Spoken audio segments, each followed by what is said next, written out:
maybe for the viewer that hasn't had the ability to talk to somebody to know what kind of money lobbyists make, what is the business model for the lobbyist? Not the politician, but the actual lobbyist representing a company. What is their business model?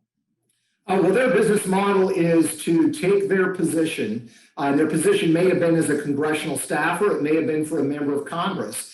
And then when they leave office, whether they retire from Congress or they leave as a congressional staffer or they're voted out of office as a member of Congress, is to become a lobbyist and to go to the very people that you perform services for while you were in office and to now get paid.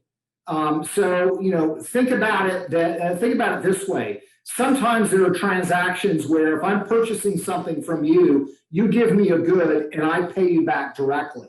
Sometimes if we're exchanging a service, you perform a service and we sign a retainer agreement. I don't pay you the full amount, but I pay you a certain amount every month just to make sure that we have that retainer agreement. Lobbying is very similar. Oftentimes they use the retainer model. So if I'm the powerful chairman of a congressional committee, I decide to retire and I become a lobbyist. Let's say I was chairman of the House Budget Committee, enormous power and influence on federal government spending. I'm going to set up a lobbyist shop, and what's going to happen is all the government contractors, all the individuals who are getting government money are now going to hire me as a lobbyist, and I can make $50,000 a month just from one client, and I might have 15 or 20 clients at the same time. Basically, what I'm going to use is my position as the former chairman of the committee to do what? I'm going to go to the current occupants, and I'm going to say, look, I need you to do me a favor. I have this client that needs this written into legislation, or they need this favor done. And the current occupant, based on the way it works in Washington, D.C., is going to play ball. Why are they going to play ball? Because when they leave as chairman of the House Budget Committee, they're probably going to do the same thing. So it's a business model and a system that is on rotation. And it's very, infrequently talked about. It's very infrequently discussed. Why? Because both sides do it. It's one of the few things in Washington that's still bipartisan, but this ability to make money as a member of Congress when you really don't necessarily even have any other skill set other than the fact that you know other people in positions of power is an enormously alluring way to make money, and nobody wants to disrupt that. So it's not uncommon to make $5 to $10 million a year as a lobbyist, if you're a good lobbyist. Oh yeah, that's absolutely right. And also, to be clear, there's a lot that you can do in the area of, let's say, government relations. That's not technically lobbying, but it's essentially the same thing with a few slight modifications. So you take a guy like Senator Tom Daschle, former leader for Democrats in the U.S. Senate. He's been out for a while. But Tom Daschle will say, I'm not a lobbyist, I'm in government relations. But what does he do? He represents pharmaceutical companies and others that have a beef or that have a problem or want a favor from the federal government.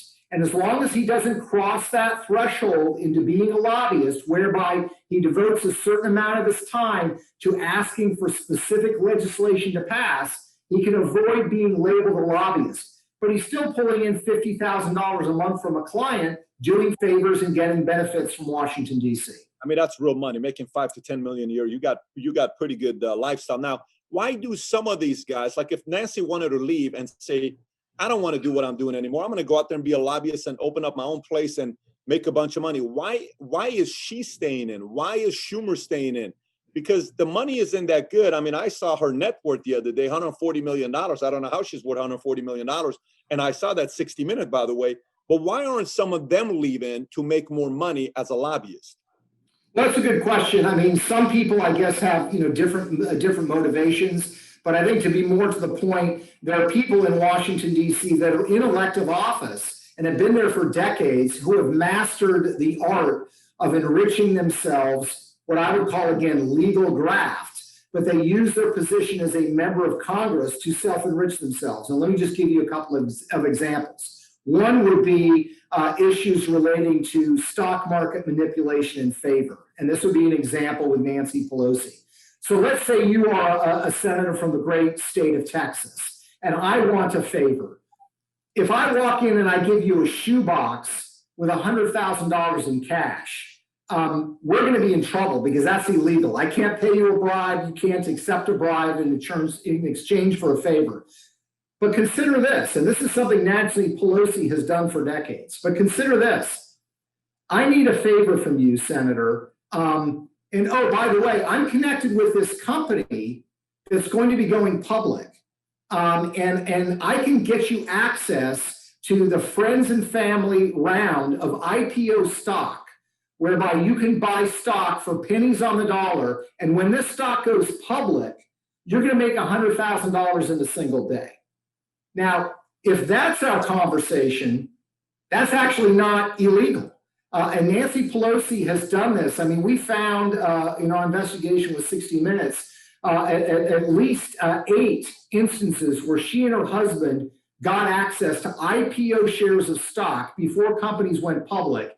And these were companies that had legislation sitting before her in Congress. The most extreme example was Visa, the credit card company that went public in 2008. She and her husband got 5,000 pre-IPO shares of stock in that company. Visa had legislation they wanted killed. She killed that legislation. When Visa went public, Pelosi and her husband made $100,000 in a single day. So that's one example of how this works. So you don't have to leave office necessarily to cash in. If you're smart and clever and willing to frankly be corrupt, there are things that you can do in office. Let me give you another example of how it works, and that would be what I would call the land deal.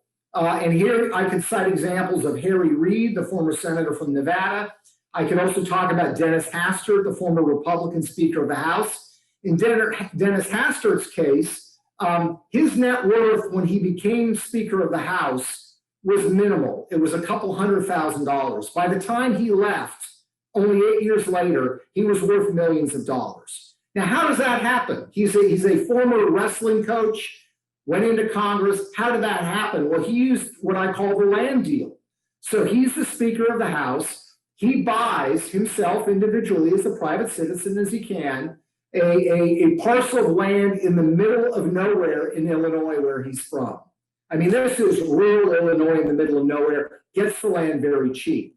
Within 18 months, he is the Speaker of the House, introduces the highway transportation bill for federal subsidies to transportation. In that bill includes legislation for something called the Prairie Parkway, which is going to run where? Through Illinois, which is going to run where? Right by the property that he had purchased a year and a half earlier. The valuation of that land went up dramatically. He made literally $500,000 just in that one deal. And here's the scary part. What he did was exposed. It's not illegal. It's not illegal to do what he did. So there are many things that elected officials in office can do right now to self-enrich themselves. That's why Nancy Pelosi is now worth more than $100 million, having been in Congress for the last 30 years. Her husband's a businessman, but a lot of his business deals dovetail very nicely with the legislation that she's working on in Washington.